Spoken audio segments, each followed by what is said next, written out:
Prezados alunos, avançando na nossa discussão, vamos tirar um pouco do foco lá daquele baixo nível e trazer para um espectro mais amplo, mais próximo da aplicação final. Vamos começar a pensar e a discutir nessa unidade a tecnologia, a TI e, por via de consequência, os sistemas de informações gerenciais como potenciais diferenciais competitivos. A perspectiva é que vocês entendam que a TI, a tecnologia por si só, ela não justifica. Quando se faz um investimento em todo um aparato tecnológico, quer seja hardware, quer seja software, quer seja o chamado peopleware, o conjunto de profissionais que trabalham, que atuam com essas tecnologias, o empresário, o investidor, ele tem o foco na produção final, na atividade fim da organização. Vamos pegar alguns exemplos aqui.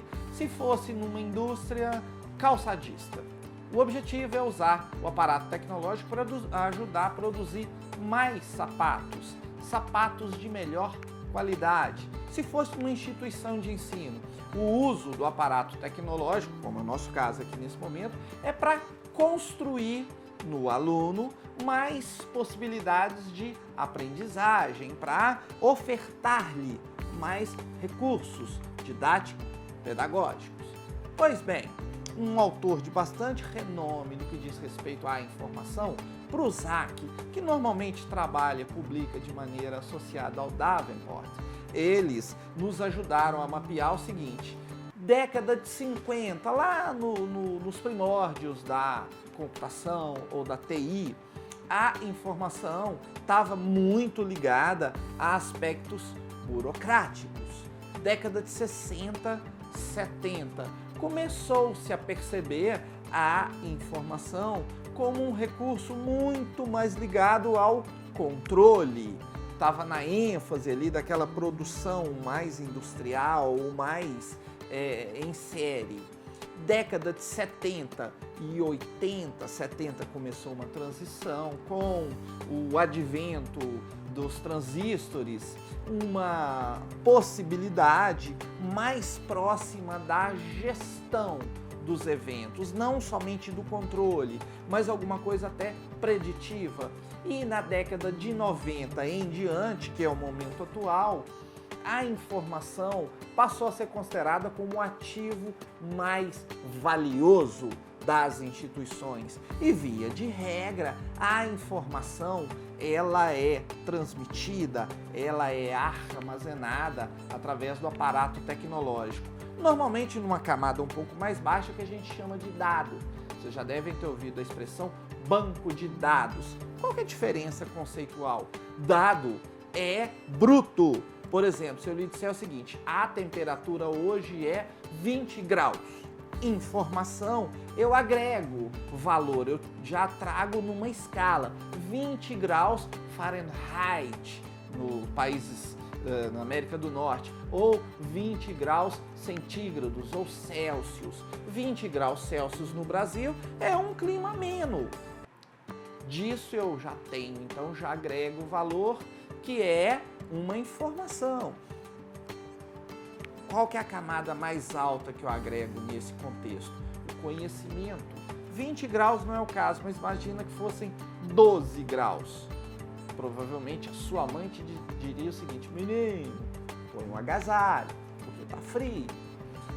É uma escala evolutiva. E essa escala evolutiva, ela se reflete na construção, no desenvolvimento, no uso dos diversos tipos de sistemas de informação gerencial, desde o mais elementar, que são aqueles de informações transacionais. Qual que é o conceito de uma transação?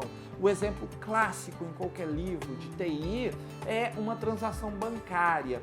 Eu vou transferir um dinheiro da minha conta para a conta do Anselmo. Uma transação diz o seguinte: tem que ser feito um débito de R$1.000 na minha conta associado a um crédito de R$1.000 na conta do Anselmo. Porque se houver só o débito e não houver o crédito, a transação ela não está completa. E na mesma linha de raciocínio, não pode haver somente o crédito sem o débito. Para que essa transação se complemente, os dois elementos têm que acontecer.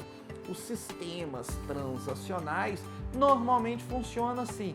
Eu vendo um produto, quer dizer que eu contabilizo o dinheiro que vai entrar com a venda, mas eu tenho que fazer a baixa de um item no meu estoque, porque à medida que eu vou vendendo aquela transação, vai gerando uma baixa no estoque, até que chega num ponto que tipicamente a gente chama de ponto de ressuprimento. Supermercado, por exemplo, não espera acabar para encomendar mais, por quê? Demora, tem todo um processo, tem todo um trâmite burocrático que leva um tempo para repor. Então eu não espero acabar, eu sei que vai gastar 2 semanas. Eu calculo que normalmente eu vendo uma caixa por semana. Quando eu tiver com 2 caixas, eu já compro mais, para não impedir o fluxo. Tem uma outra camada, que são os sistemas de apoio às decisões, SAD em português, Decision Support Systems. São sistemas que pegam aquele enorme conjunto de dados e compactam aquilo. Por exemplo, o pessoal da gestão já tem noção daquela pirâmide. Nível operacional, normalmente você gera um relatório detalhado. Nível intermediário, tático, gerências intermediárias, você gera um relatório resumido, normalmente totalizando por tipo. Nível estratégico, diretoria, um gráfico. Por quê? Porque a pessoa do nível tático, ela está numa camada intermediária que ela não precisa de tantas informações quanto o operacional, mas ela precisa de um nível maior de detalhamento do que o nível estratégico. O diretor da empresa, se você levar um relatório de 20 páginas e colocar na mesa dele, ele não vai nem ler, porque ele não tem tempo para isso. E as tomadas de decisões, elas cada vez mais deixam de ser intuitivas e passam a ser baseadas em informações. Um exemplo com os quais eu trabalho, Data Warehouse e Data Mining. Data Mining a gente poderia traduzir aí por mineração de dados. Te ajuda, são sistemas, softwares de alta complexidade que te ajudam a explorar, a analisar, a minerar milhões e milhões e milhões de gigabytes de dados, tentando encontrar sequências, tentando encontrar modelos, tentando trabalhar de forma preditiva.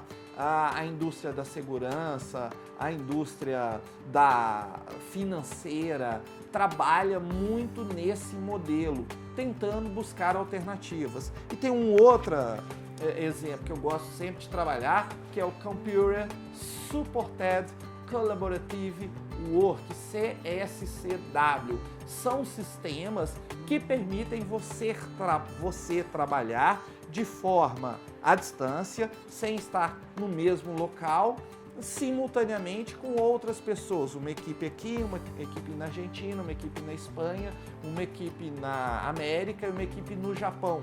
Por exemplo, editando a mesma planilha, modificando o mesmo arquivo, codificando o mesmo programa, editando a mesma imagem. É muito bacana esse tipo de trabalho, muito moderno, muito novo, muito ousado. Lembra daquela conversa das unidades anteriores da nuvem? Isso tipicamente está associado ao cloud computing ou computação em nuvens. Esse é um resumo, esse é um apanhado da unidade para mostrar para vocês as inúmeras possibilidades. Essa videoaula, de maneira que se propõe a explorar o assunto mais sério, como um catalisador desse processo. Leia o material lá dentro, faça uma comparação com a procure enxergar exemplo de aplicação disso na empresa no qual você trabalha, ou se houver ganhos que poderiam advir da aplicação de alguns desses conceitos. Muitíssimo obrigado pela atenção, um abraço, até a próxima.